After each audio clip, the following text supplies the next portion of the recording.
The doors of the church slammed open so hard the stained glass rattled in its frame, and every head in that sanctuary turned at once.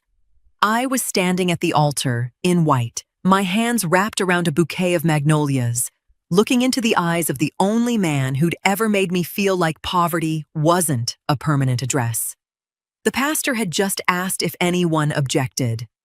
I remember thinking it was a formality, a line in a script nobody ever answers. Somebody answered it. My name is Wendelin Dupree, though that day I was still just Wendelin.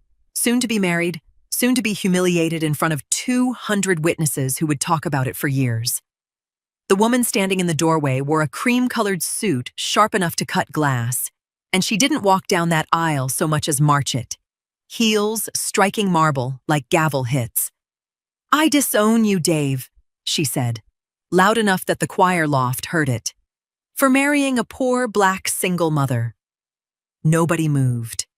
Not the groomsmen, not my own mother in the front pew with her hand pressed flat against her chest. Not even the pastor, who'd officiated 40 years of weddings and looked like he'd never once seen one go like this.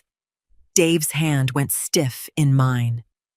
"I want to ask, if you're watching this, and you've ever had someone try to humiliate you on what should have been the best day of your life, drop where you're watching from."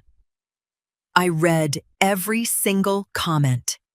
Lorene didn't wait for a response from anyone. She turned, heels striking marble again, and walked back out the same doors she'd come through, leaving them swinging on their hinges like the whole room was exhaling. Dave took one step after her, just one, then stopped, like his body remembered where he was standing and who was still holding his hand. "Go," I told him. My voice came out steadier than I expected. "If you need to go." "I don't." He turned back to me, jaw tight, eyes wet in a way I'd never seen on him before. "I don't need her." I didn't believe him. Not fully. Not yet. A man doesn't unlearn 28 years of a mother's voice in the time it takes her to walk out a church door. What none of those guests understood, what even I didn't fully understand until later, was that Lorene's anger never had anything to do with the color of my skin or the size of my bank account. She'd had a future picked out for her son since before I ever met him. A family with land. A bride from a name she could introduce at her church luncheons without flinching. I wasn't just unwelcome. I was the thing that broke her plan. The reception happened anyway. Smaller and quieter than planned, half the joy drained out of the room. Dave's uncle stood during the toasts and raised his glass toward an empty chair we'd left at the head table. The one meant for Dave's father. "To Thaddeus," he said, voice thick, "wish you were here to see your boy do something braver than you ever had the courage to do." Dave didn't explain it, and I didn't ask him to. Grief has its own timing, and that day already had enough wounds open. Later that night, in a hotel room 2 hours from the church, Dave held my face in both his hands, like he was trying to convince himself I was real. "We're never going to need her," he said. "Not for anything. Not ever." I nodded, because that's what you do when someone you love needs you to agree with them. But somewhere underneath the magnolias, still pinned in my hair, a small, quiet part of me wondered if a promise like that could survive 15 years of silence, or if it was already starting to crack the moment he said it. The phone rang 4 times before it went to voicemail, same as it had every night for 3 weeks straight. Dave sat on the edge of our bed with his elbows on his knees, staring at the screen like it might do something different this time. It never did. I watched him set it down gently, like the phone itself hadn't done anything wrong, like the problem was somewhere else entirely. "Maybe a letter," he said. "People read letters when they won't answer calls. So we wrote letters." I sat at our kitchen table, the one with the wobbly leg we'd propped up with a folded napkin. and helped him choose words that wouldn't sound like begging, even though that's exactly what it was. We mailed 3 of them over the course of a month. 2 came back unopened. The third just disappeared into silence, which somehow felt worse. We drove out to her house once, 45 minutes each way. Dave's hands tight on the wheel the whole drive, rehearsing what he'd say. She watched us from behind the curtain in her front window. Didn't open the door. Didn't turn the porch light on, even though it was getting dark by the time we pulled up. Dave's side of the family didn't treat me that way. His Aunt Pearline called every Sunday like clockwork, asking after my mother, asking what I was cooking, never once mentioning the wedding unless I brought it up first. His cousin sent a card with cash folded inside, no note attached, just a quiet kindness that said more than words could. That contrast sat heavy in my chest. It told me something Dave wasn't ready to hear yet. That this wasn't a misunderstanding waiting to be cleared up. This was a decision Lorene had made and intended to keep. It was Pearline who finally said it out loud, weeks later, over the phone while Dave was in the next room. She told her sister she'll never accept that woman, Pearline said, voice low like she hated being the one to carry it. Her words, Gwendolyn, not mine.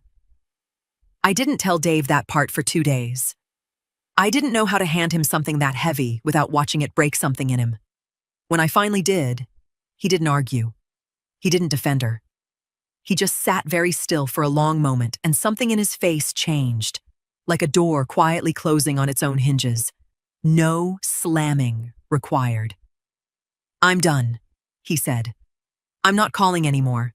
I'm not driving out there. If she wants to find us, she knows exactly where we are. I should have felt relief. Instead, I felt the strange ache of watching someone give up on a parent, even one who didn't deserve to be held on to. We didn't speak about her again for a while after that. Life had a way of filling the silence. Bills, his new job, my shifts picking up at the agency I worked for back then. We were tired in the kind of way that made big feelings feel like a luxury we couldn't afford. Then, the same week Dave stopped reaching for that phone every night, I sat in our small bathroom staring at 2 pink lines that didn't waver no matter how many times I blinked. I didn't know yet whether to laugh or cry. I didn't know how I was going to tell a man who just buried his hope for a mother that he was about to become a father. I only knew one thing for certain. Whatever came next, we'd be building it without her. My daughter was 8 months old the first time I fell asleep standing up. I was holding her on my hip, bouncing her out of habit more than intention, while I waited for the bus that would take me to Mrs. Carroll's house for my evening shift. I worked for an agency back then, the kind that paid $11 an hour, and never once asked if the elderly clients I sat with were actually getting the care they were promised on paper. I started noticing the gaps before I had a name for them. Caregivers showing up late, or not at all. Families calling 3 different numbers just trying to find someone reliable to sit with their mother for 4 hours. I'd come home some nights and tell Dave about another missed shift, another family left scrambling, and somewhere in those conversations, an idea started taking root. I could do this better, I told him one night. Daughter asleep between us, dishes still in the sink. Not just the sitting, the whole thing, scheduling, matching the right people to the right families. Dave looked at me like I'd suggested we move to the moon. With what money, when? He wasn't wrong to ask. We had maybe $400 saved, a baby who went through diapers faster than we could buy them, and a landlord who didn't care about our dreams when rent was due on the 1st. But he didn't tell me no. He just kept working his warehouse job, kept coming home tired, kept watching me build something out of nothing at our kitchen table after our daughter went to sleep. The first few clients I found myself were unreliable in their own way. One family stopped paying after 3 weeks. Another expected me to work holidays for free because that's just what caregivers do. I learned fast that wanting to help people wasn't the same as knowing how to run something that could survive contact with the real world. What I did have, without ever planning for it, was the same instinct that got me through single motherhood before I ever met Dave. The ability to track a dozen moving pieces in my head at once and never let one of them drop. Appointment times, medication schedules, which client needed a calm voice and which one needed someone firm. I didn't call it logistics back then. I just called it surviving. The state licensure process nearly broke me. Forms returned for missing signatures. A liability insurance quote that made Dave go pale when I read it out loud. Months of waiting rooms and phone holds just to be told I was missing one more document. I almost quit twice. Dave talked me out of it both times, which felt strange given how unsure he'd been at the start. When the certification finally came through, I framed it. Not because it was beautiful, it was a plain government document, but because of what it meant. We were legitimate now, insured, accountable on paper, not just in my own head. I didn't expect anyone to notice that quickly. Over the next few weeks, 2 families I'd cared for recommended us to the discharge planners at the same regional hospital after their relatives were released. Those planners checked our new state license, asked around about our reliability, and eventually passed my number to their contracts coordinator. A few days later, my phone rang. The woman introduced herself as the contracts coordinator for the hospital network. "We don't usually reach out to agencies this new," she said, "but your name keeps coming up from families we've worked with. We'd like to meet and learn more about what you're building." I hung up and just stared at the phone. Dave looked over from the kitchen. "What happened?" I smiled so hard my cheeks hurt. "I think," I said, "someone finally noticed us." The contract sat on our kitchen table for 2 full days before either of us touched it. It wasn't long. 4 pages, standard language, a trial period before anything became permanent. But the number at the bottom of the staffing projection made my hands unsteady every time I picked it up. They wanted coverage across 30 homes, 30 families trusting us with their parents, their grandparents, the people they couldn't bear to lose. "I can't do this and keep the warehouse job," Dave said, not looking up from the page. "Something's got to go." We both knew what that meant. His paycheck was the floor under everything, the rent, the insurance, the formula. Walking away from it to chase something this fragile felt less like ambition and more like standing at the edge of a roof. He quit anyway. Gave his 2 weeks' notice on a Monday, came home that night with a look on his face like a man who'd just signed away his safety net on purpose. We hired 4 caregivers that first month. Real interviews, real background checks, real training sessions at our kitchen table, because we couldn't afford an office yet. I remember feeling proud watching Dave run those trainings, steady, patient, the kind of calm that made nervous new hires relax within minutes. That calm got tested fast. 3 weeks into the contract, one of our caregivers didn't show up for an overnight shift. No call, no text. Just an empty chair in a stranger's living room while an elderly man with dementia wandered his own hallway at 2 a.m, alone, until his daughter found him confused and frightened. The hospital network's coordinator called us at 6 the next morning. Her voice was flat in the way that scared me more than yelling would have. "This is exactly the kind of failure we can't have," she said. "We're reconsidering the contract." I felt the floor tilt under me. Everything we'd built, the licensure, the insurance, the trust we'd fought for, felt like it could collapse over one missed shift.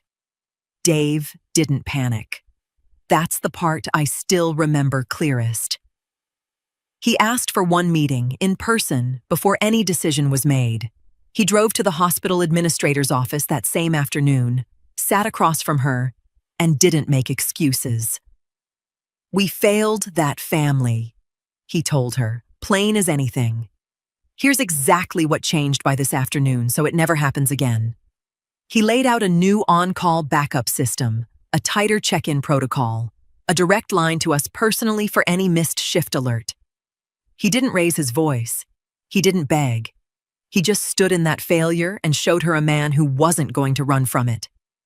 She extended the contract on a 90-day probation.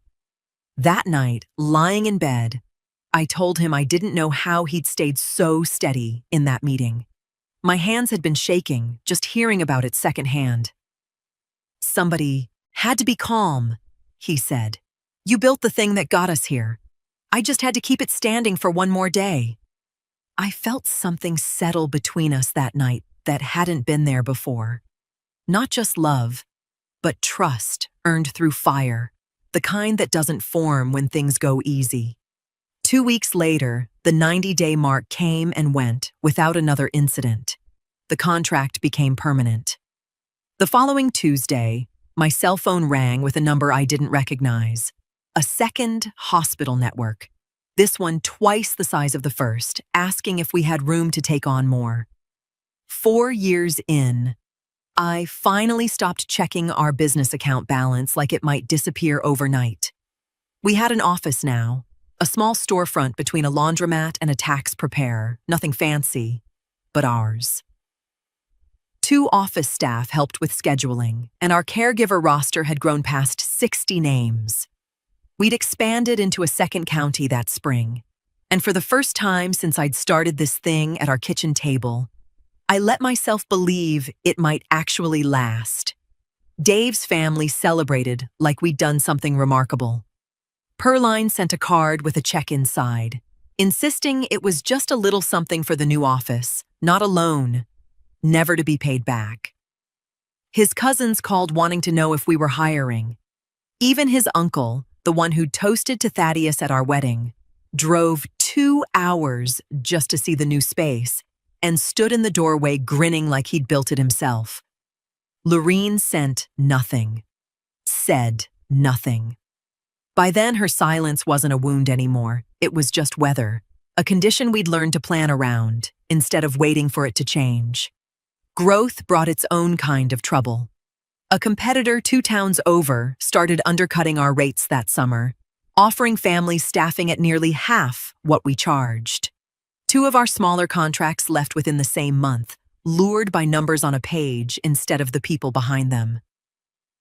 "They're going to bleed us out," Dave said one night, spreadsheet open in front of him, jaw tight in the way it got when he was scared and trying not to show it. I wasn't ready to panic. I'd seen what those bargain agencies actually delivered. Caregivers spread too thin, no real screening, turnover so high that clients barely learned a name before that person disappeared. The losses caught the attention of one hospital discharge coordinator who'd referred families to us for years. She asked to meet, not because we'd done anything wrong, but because she needed to know whether we were still stable enough to recommend. I told her the truth. We'd lost a few contracts. We hadn't lowered our standards, and we weren't going to. She thanked me for being honest. A week later, she referred 2 new families anyway. So instead of lowering prices, I started making calls. Not sales calls, personal ones. I called families we'd cared for over the years, just to ask how their parents were doing. I visited 2 longtime clients myself on my days off. One daughter looked at me with tears in her eyes after I'd stopped by to check on her father. "I've never had the owner of a company walk through my front door just to ask how my dad is doing," she told me. "That's why we're staying." Word traveled faster than any advertisement we could have afforded. One client, an elderly woman named Miss Odessa, put it plainer than I ever could when her daughter asked if she wanted to switch agencies to save money. "That girl who runs Wendelin's company calls me herself when something's wrong," she said. "You can't put a price on that." We didn't lose another contract that summer. 6 months later, one of the families who'd left for the cheaper agency asked if they could come back after missed visits, and constant caregiver turnover left them exhausted. I didn't gloat. I simply welcomed them back.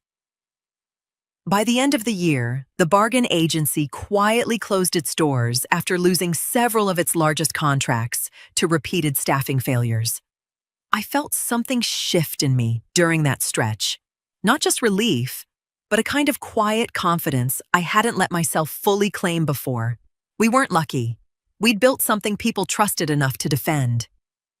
It was a Thursday afternoon when a man in a gray suit walked into our newest facility, introduced himself as a regional scout for an investment group, and asked a string of quiet, careful questions about our growth numbers, our retention rates, our 5-year trajectory. He didn't say the words private equity outright. He didn't need to. I'd read enough business articles by then to recognize the shape of what he was circling. Before he left, he paused near the reception desk and looked back across the office where caregivers were arriving for afternoon assignments and phones rang with families calling by name instead of account number. He smiled to himself. "Companies like yours don't stay quiet for long," he said. "Somebody's going to come looking eventually." I watched him pull out of the parking lot and felt something settle low in my stomach. Not fear exactly, but the unmistakable sense that the quiet part of our story was ending. The first sign that we'd outgrown ourselves didn't come from a hospital. It came from inside our own office. The call arrived at 7 that morning, before I'd even finished my coffee. Our office manager sounded exhausted. "Gwendolyn," she said, "3 caregivers quit this morning." I was dressed and out the door within minutes. By the time I reached the office, the waiting room looked nothing like the calm little operation we'd built years earlier. Every phone was ringing. The scheduling board was covered with handwritten notes. 2 coordinators were trying to rearrange assignments while families kept calling, asking where their caregivers were. No emergency had happened. People were simply burning out. One caregiver had accepted a hospital position with better hours. Another had moved out of state. A third admitted she couldn't keep driving between counties anymore. For the first time since we'd opened, growth itself had become the problem. By lunchtime, we'd managed to cover every client using supervisors, part-time staff, and Dave himself stepping in to drive caregivers between locations. No patient missed care that day, but everyone inside the office looked like they'd run a marathon. That night, Dave stood in the kitchen staring at the whiteboard we'd started using to track staffing. "We're growing faster than we can support," he said quietly. He wasn't talking about money. He was talking about people. "We need stronger systems before we add anything else. Better scheduling, better recruiting, better training. Otherwise, we'll keep putting out fires every week." I understood exactly what he meant. I also knew something he didn't.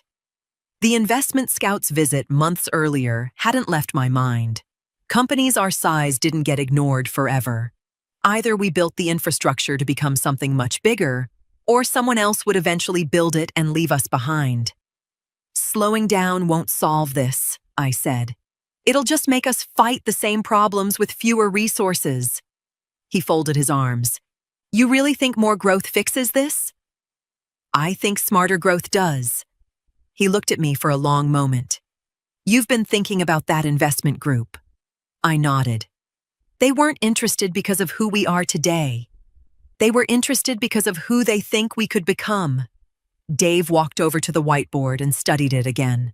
Rows of caregiver names, new counties we'd circled in red, open positions we hadn't been able to fill quickly enough. Finally, he uncapped a marker and drew a line across the board. "If we do this," he said, "we stop building like we're still running a small family business." Agreed.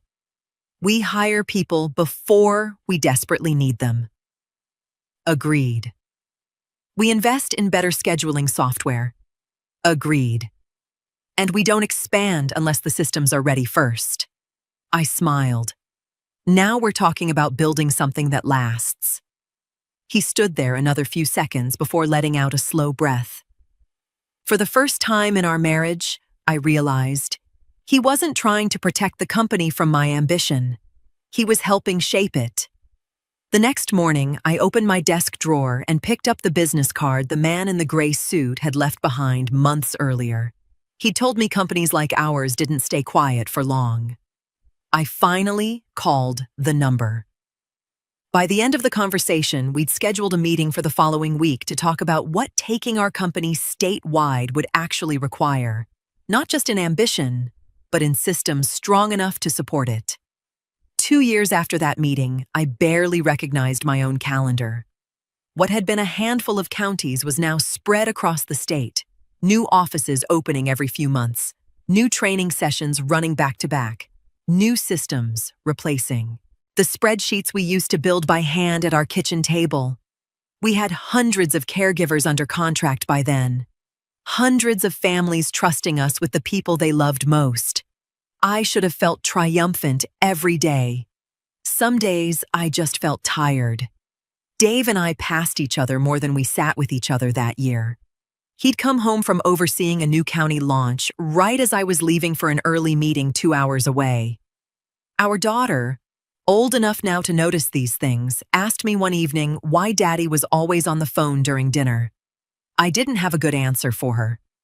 The week after that, I missed one of her school programs because a staffing emergency pulled me halfway across the state. Dave recorded it on his phone so I could watch it later that night. I smiled through the video, then cried after everyone else had gone to bed. Building the company had given us opportunities we'd never imagined. But it was asking for pieces of us I hadn't expected to surrender. It was a Tuesday night, both of us finally home at the same time for once, when Dave said the thing I think had been sitting in him for months. "Are we building something?" he asked. "Or are we just running from something?" I knew exactly what he meant. We'd grown so fast, taken on so much that it had stopped feeling like ambition and started feeling like motion for the sake of motion. Like if we stopped moving, something might catch up to us. "Maybe both," I said. "Does it matter which? If it's working?" "It matters if we lose each other doing it," he said. Quiet, not angry, just honest in a way that scared me more than yelling would have. I sat down across from him at our table, older now, sturdier, no wobbly leg anymore. And I thought about that church 15 years before this conversation, the doors slamming open, the silence that followed. "You remember why we started this?" I said. "Not the money, not the growth charts. We started this so we'd never again have to stand somewhere depending on someone who could walk out and leave us with nothing." Dave didn't say anything for a moment. I watched something in his face soften, the exhaustion giving way to something steadier underneath it. "I remember," he said. "Then this isn't running," I told him. "This is making sure we never have to run again." He reached across the table and took my hand, and for the first time in months, it felt like we were standing on the same ground again instead of just orbiting the same house. We didn't solve everything that night. The hours stayed long. The stress didn't disappear because we'd had one honest conversation at a kitchen table. But something between us held steadier after that. A renewed sense that whatever this had become, we were still building it together, not just surviving it side by side. 3 weeks later, my office phone rang with a call I almost let go to voicemail, assuming it was another vendor pitch. It wasn't. The woman on the line introduced herself as a representative from one of the largest healthcare conglomerates in the country. She said they'd been watching our expansion for nearly a year, reviewing our performance across multiple counties, and wanted to know if Dave and I would be available for an introductory meeting about a potential acquisition. The conference room they flew us into had a view of the whole skyline, and I remember thinking how strange it was that a room this beautiful could make my stomach feel this unsettled. There were 6 of them across the table and just 2 of us. Lawyers in dark suits, accountants with laptops open, a senior executive who smiled in the practiced way of someone who'd done this 100 times before. Dave squeezed my hand once under the table before anyone said a word. The first few meetings felt like a courtship. Numbers we'd built from nothing suddenly mattered to people who managed billions. They asked about our retention rates, our licensure history, the systems I'd built at my kitchen table years before any of these people knew our names.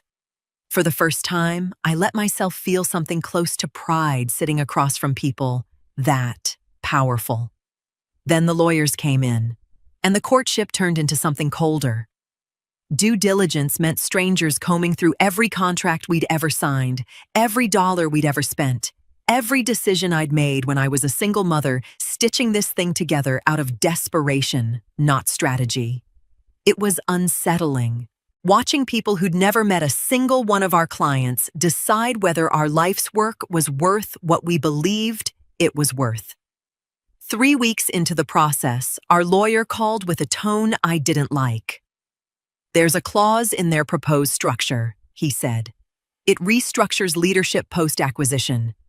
Dave stays on as an advisor. Wendellin's role gets folded into a regional oversight position, lower title, less authority. A year-long transition before any real say in direction." I felt the floor tilt the way it had the morning of that missed shift years before, except this time there was no clear villain to stand in front of. Just paperwork, quietly deciding I'd built something too valuable to be trusted with running it myself. I didn't say anything for a long moment. Dave did. "That's not happening," he said to our lawyer, voice flat and certain in a way I hadn't heard from him since the day he sat across from that hospital administrator years ago. "She built this. If her name isn't protected at the top of this deal, there is no deal." "They may not move on this," our lawyer warned. "Then we walk," Dave said. "I mean that." I looked at him across our kitchen table that night. Older now, same wobble-free table, same 2 coffee mugs we'd had since before any of this started, and felt something settle in my chest that I hadn't expected to need so badly. Not gratitude, exactly. Something steadier than that. The plain, simple feeling of being seen by the one person whose opinion had always mattered most. "You don't have to fight this alone," he said, like he could hear what I hadn't said out loud. "I know," I told him. And for the first time in this entire process, I actually believed it. 2 days later, our lawyer called again, voice careful in the way that told me before he even said the words that something had shifted. "They've found an issue," he said. "Something in the original licensing structure from years ago. It's serious enough that it could stop this whole deal before it ever gets signed." The issue our lawyer warned us about turned out to be smaller than the panic it caused. But the panic itself nearly broke something between Dave and me before we ever fixed it. It went back to that early licensure paperwork, the same forms I'd fought through years ago at our kitchen table. One filing from our earliest expansion hadn't been documented exactly the way the acquiring company's compliance team preferred. It wasn't fraud. It wasn't illegal. But their lawyers wouldn't move forward until every question had been answered, and every supporting document matched the current structure. Our team had 72 hours before the acquisition committee met again. Dave and I sat up 2 nights straight, going through old documents, old contracts, old versions of ourselves captured in paperwork neither of us remembered signing in such detail. Every file box seemed to contain another reminder of how small we'd once been, and how little we'd imagined anyone would ever inspect those first years this closely. Tempers got short. At one point, Dave snapped at me for misplacing a folder, and I snapped right back that maybe he should have kept better records himself instead of trusting me to carry everything alone for years. We didn't speak for almost an hour after that. Just sat in the same room, sorting papers in silence, both of us too proud and too tired to apologize first. It was our daughter padding downstairs for water at midnight, who broke it without meaning to. "Are y'all okay?" she asked, half asleep, looking between us. Dave looked at me. I looked at him. Something in both our faces cracked open at the same time. "We're okay," he told her softly. "Go back to bed, baby." After she disappeared upstairs, he reached across the table and took my hand the same way he had in that conference room weeks earlier. "I'm sorry," he said. "This is breaking both of us a little. I don't want it to break us." "It won't," I told him. "Not if we keep choosing each other through it." By sunrise, our lawyers had supplied the missing documentation, and the compliance questions were satisfied. I thought the worst was behind us. It wasn't.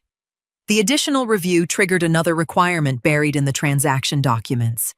Years earlier, when we moved from our tiny storefront into our first real office, we'd accepted a small investment from a local businessman in exchange for a minority ownership stake. He'd believed in us long before anyone else did, and under the terms of that agreement, his approval was required before the sale could close. When he received the revised transaction documents, he worried the updated structure would reduce the value of what he'd spent years believing in. Instead of signing, he refused. Without his approval, the acquisition couldn't move forward. Dave didn't wait for lawyers to argue over emails. "I need to look him in the eye," he said. "Some things don't get solved over the phone." He booked a flight that afternoon. While he sat across from the investor in his office, I stayed home fielding calls from both legal teams, answering questions, supplying records, and trying to keep the momentum from slipping away. Every hour without an agreement felt heavier than the one before it. Late that evening, my phone finally rang. Dave sounded exhausted. "He wants one last call," he said. "Tonight, all of us. This decides everything." At 9 o'clock, we gathered on a conference call. The investor's voice was clipped and skeptical. He wasn't angry about the paperwork anymore. He simply wanted reassurance that the revised structure wouldn't dilute the ownership he'd held for years, or leave him carrying unexpected liability after closing. Once I understood that, the conversation changed. I proposed a revision protecting his existing equity through closing while leaving the acquiring company's terms untouched. Our lawyers confirmed the adjustment worked for everyone involved. Silence settled over the line. Nearly a full minute passed. Finally, he spoke. "Fine," he said quietly. "Send the paperwork tonight. I'll sign before midnight." The email arrived at 11:43. His signature was on the last page. For the first time in 3 days, I let myself breathe. The pen they handed me felt too light for what it was about to do. We signed in a different conference room this time, smaller, quieter, none of the early tension from those first meetings months before. $900 million, spread across documents stacked thick enough to need their own briefcase. Dave signed his name beside mine. And for a moment, neither of us said anything at all. I expected to feel triumphant. What I felt instead was strangely still, like the moment after a long storm when you're almost afraid to believe the quiet is real. When we stepped into the hallway, a handful of people who'd worked on the transaction were waiting outside. Our lawyer smiled first, then someone started clapping. It wasn't loud or theatrical. Just genuine. One by one, the others joined in, shaking our hands, congratulating us on building something most businesses never become. One of the younger associates looked at me and said, "My grandmother's caregiver came through your company. She stayed with us until the very end." "Thank you." That stayed with me far longer than the numbers ever would. We didn't celebrate the way I think people expect you to. No champagne, no speeches, no expensive dinner waiting somewhere downtown. We drove home mostly in silence, Dave's hand resting on the console between us, both of us too overwhelmed to perform joy for each other, when the real thing felt so much quieter than that.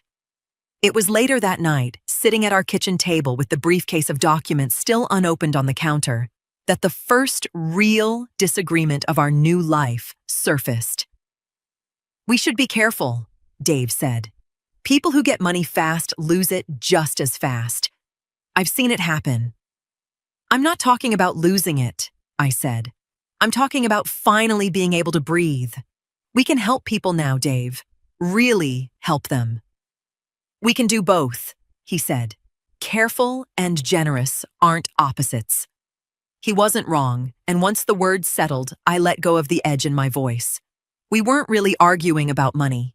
We were two people who'd spent 15 years building something out of nothing, suddenly faced with more security than either of us had ever imagined, trying to figure out how to hold it without losing ourselves in it. I sat with that thought long after Dave went up to check on our daughter. 15 years ago, I'd stood at an altar in a borrowed tiara, watching a woman storm out of a church because she believed I'd ruined her son's future. I thought about that night in the hotel room after, Dave promising we'd never need her, me not fully believing him yet. We hadn't needed her, not once, not for a single piece of what we'd built. Not the licensure, not the first contract, not the long nights wondering if payroll would clear, not the conglomerate sitting 2 floors above a city skyline asking for my signature. Like my name actually meant something in rooms like that. I felt something in my chest loosen that had been tight since that wedding day. Not bitterness toward Lorene anymore. Just a quiet, settled peace, the kind that doesn't need anyone else's permission or apology to exist. Dave came back downstairs and found me still sitting there, document briefcase untouched, eyes wet in a way that had nothing to do with sadness. "You okay?" he asked, sitting beside me. "I'm better than okay," I told him. "I'm exactly where I was always supposed to end up." He didn't ask me to explain it further. He just put his arm around me, and we sat there together until the house went fully quiet. 2 days later, my phone buzzed with a notification from a local news outlet. By lunchtime, the story had spread far beyond our city. Other business outlets picked it up. Industry publications followed. Before either of us had said a single public word about the sale, our names were already traveling farther than we ever had. I opened one of the headlines and felt my stomach tighten the second I realized how many people had already seen it. I didn't know any of this when it was happening.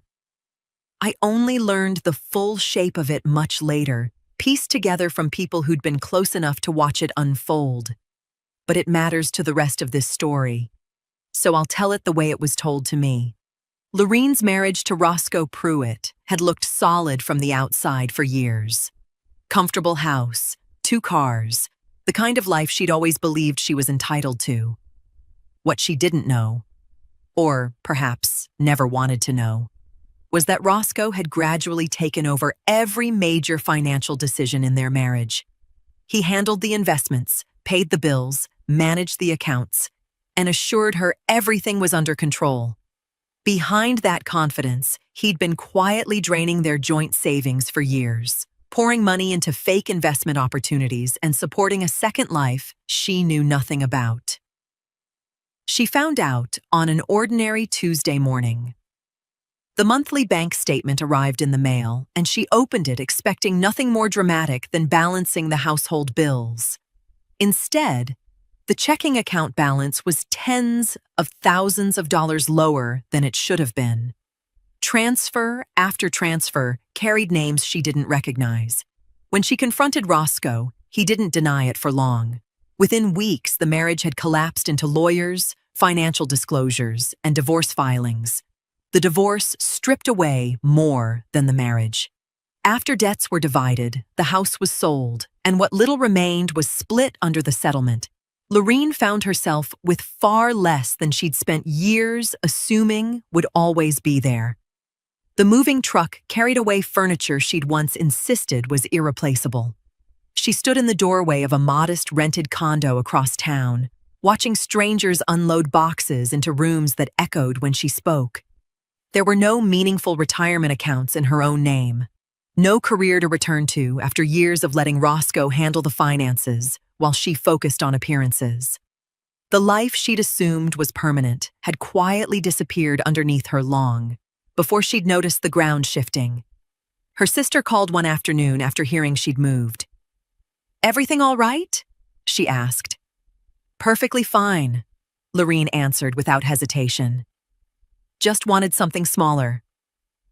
She told the same story to women from church who asked why they hadn't seen her lately, told neighbors she was simplifying her life, smiled through conversations she wanted to end as quickly as possible.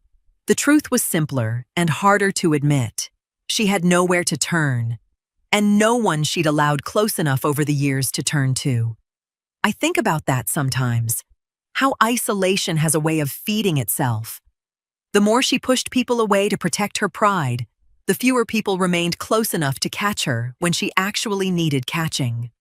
One evening, she sat alone in that rented condo eating a microwave dinner from a plastic tray, the television playing more for company than entertainment. Bills lay unopened on the coffee table beside her. She wasn't really watching until the local news cut to a business segment. A healthcare staffing company had just been acquired for $900 million.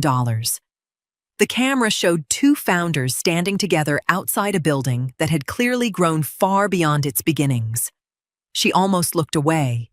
Then, the lower third graphic appeared beneath the photograph. Dave and Gwendolyn Dupree. The fork slipped from her hand and landed against the plate with a sharp clatter. For the first time in 15 years, she stared at the television without blinking. This part, too, I only learned afterward, pieced together later from a conversation Marguerite felt guilty enough about to eventually tell me herself. After Lorene saw that news segment, she didn't call her sister. She didn't call Roscoe's old friends, the ones who might have known whether the report was real. She sat in that rented condo with the television still glowing in front of her, remote in one hand, the other pressed against her mouth like she could hold the shock inside.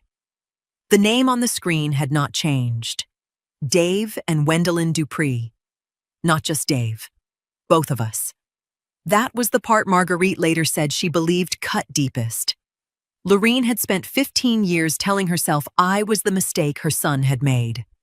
Then there I was beside him, named as a founder, standing in front of a company worth more money than Lorene could even say out loud without hearing how far she had fallen. She muted the television and searched the company name on her phone. Article after article came up. Photos, interviews, a timeline of growth, mentions of the kitchen table where the business started, the hospital contracts, the statewide expansion.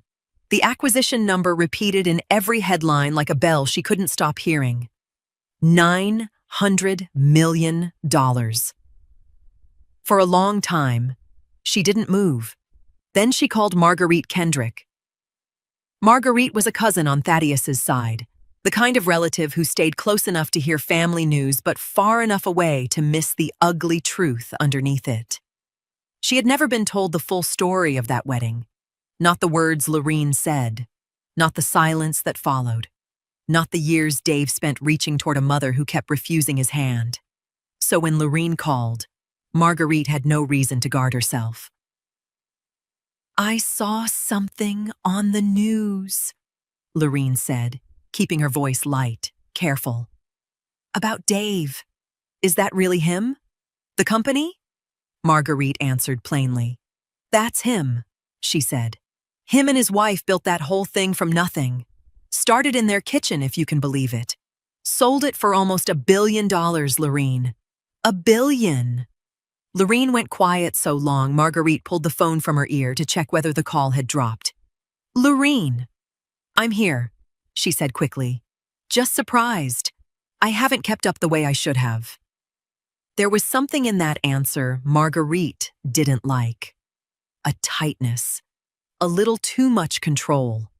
The kind of careful tone people use when they are not asking out of love, but calculating what the answer might be worth. "You and Dave still close?" Marguerite asked. Lorene gave a small laugh that didn't quite land. "Close enough," she said. You know how grown children are, busy lives. Marguerite didn't push. That was the part she regretted later. She told me she felt something was wrong, but because no one had trusted her with the whole history, she didn't know what warning she was standing inside. After they hung up, Lorene stayed seated with her phone in her lap. The condo was quiet except for the muted television flashing headlines she no longer needed to hear. On the coffee table were the bills she had been avoiding: rent, insurance, utilities, the kind of ordinary paper that becomes frightening when there is no money steady behind it. For the first time in years, she did the math honestly. What she had left, how long it would last, what would happen when it ran out. Then she opened her contacts and began to scroll. Names passed under her thumb, people she barely spoke to anymore, people who would ask too many questions before offering anything.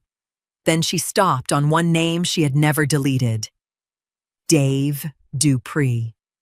15 years of silence, and his number was still there. She had told herself it was an oversight, a forgotten entry, nothing deliberate. But sitting there in that rented condo with the life she had protected so proudly shrinking around her, she finally admitted the truth. Some part of her had always known a day might come when she would need him. Pride had carried her through the wedding, through the silence, through every chance she had to repair what she broke. Pride had cost her a son for 15 years, and she had paid that price without flinching. But pride doesn't pay rent, and pride doesn't refill an empty account. She stared at his number until the screen dimmed once, then lit it again with her thumb. Something cold and decided settled into her face where shame should have been. Then she pressed call. We were sitting in the living room, half watching something neither of us could name later, when Dave's phone rang with a number he hadn't seen in 15 years. I watched his face change before he even answered. Something in him recognized the digits before his mind caught up to why they mattered. "It's her," he said, voice low, phone still ringing in his hand. I didn't tell him what to do. I just watched him decide for himself, the way he'd decided so many things over the years we'd built this life together. He answered. "Hello?" There was a pause on the other end, long enough that I almost thought she'd hung up. Then her voice came through, clear and steady, like 15 years hadn't happened at all. "Dave, it's your mother." I watched him go rigid on the couch beside me, jaw tight, eyes fixed on nothing in particular. 15 years of silence collapsed into 3 words, and I could see him struggling to find his footing inside it. "Lorene," he said. Not Mom, just her name. Careful and flat. She didn't apologize. She didn't ask how he'd been, didn't ask about his wife or his daughter or the years she'd missed. She moved straight past all of it like none of it required acknowledgement. "I need a new apartment," she said. "And I'm going to need a car. A Range Rover. The autobiography, specifically." The silence that followed was the loudest thing I'd ever heard in our living room. Dave sat frozen, phone pressed to his ear, mouth slightly open like his body had simply stopped knowing what to do next. I watched him for 3 full seconds, waiting for him to find words. When none came, I reached over and gently took the phone from his hand. He let me. "Lorene," I said, voice calm, steady, nothing like the trembling bride she'd humiliated at that altar 15 years before. "This is Wendelin." I heard her breath catch slightly on the other end. "After our wedding, we called you. We texted you. We drove to your house. We stood on your porch while you watched us from behind a curtain and never opened the door. That went on for years, Lorene. Years of trying. You ignored every single one of them." "That's not why I'm calling," she started, voice tightening. "I know exactly why you're calling," I said. You saw the news. She didn't deny it. The silence on her end told me everything I needed to know. Then I said the only thing that mattered. 15 years ago, you disowned us. Today, we're simply respecting your decision. I didn't raise my voice. I didn't need to.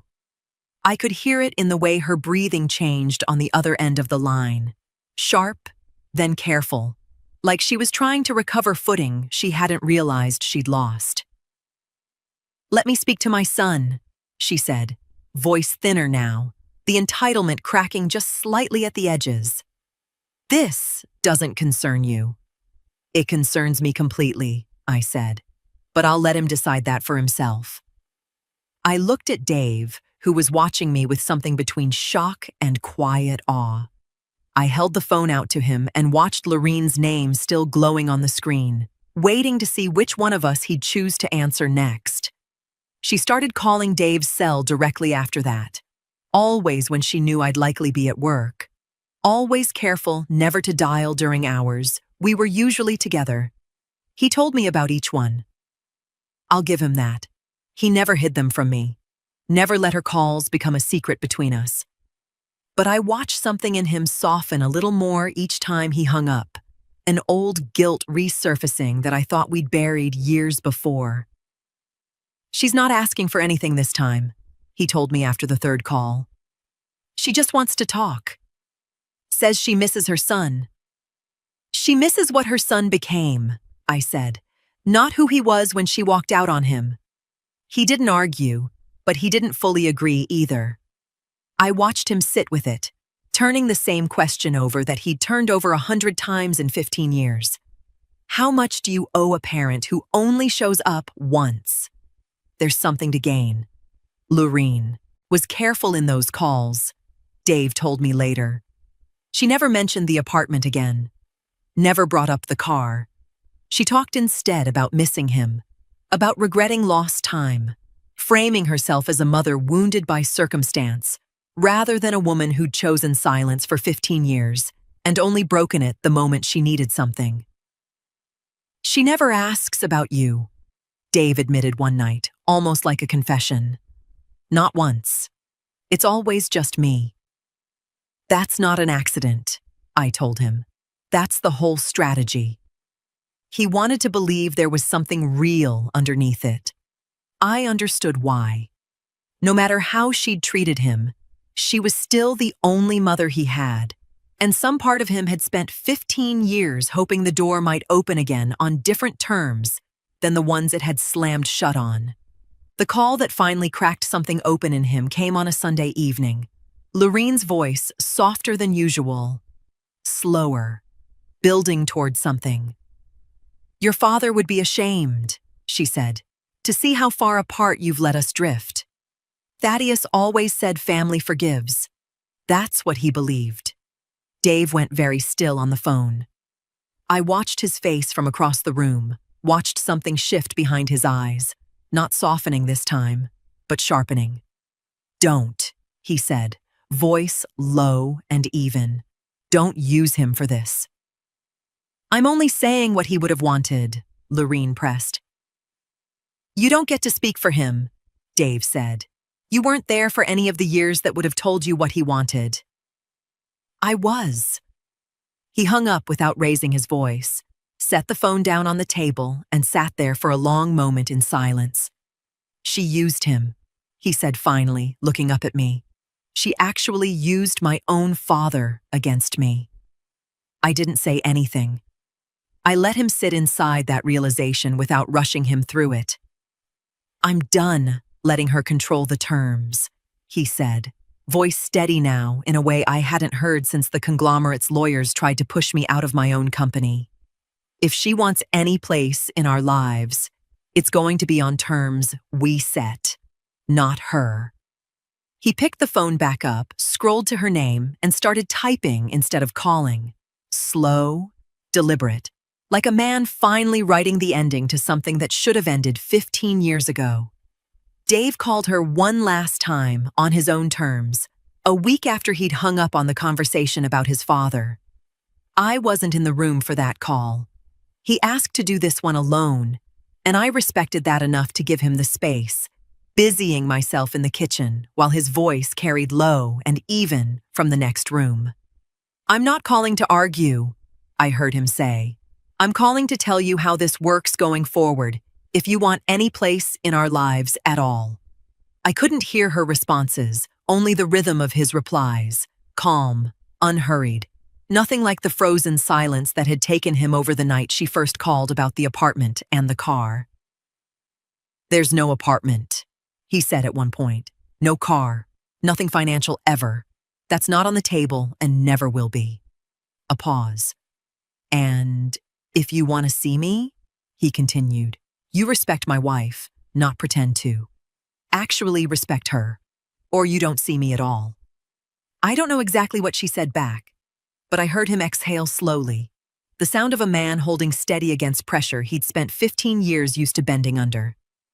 2 days later, his lawyer sent her a written letter, formal, plain, leaving no room for confusion later, no claims to any part of the company, no financial expectations now or in the future, contact only on terms of basic respect, reviewed and revoked at Dave's discretion if that respect ever wavered. She resisted at first, Dave told me. Called the letter cold, said family didn't need contracts to prove love. He didn't argue the point.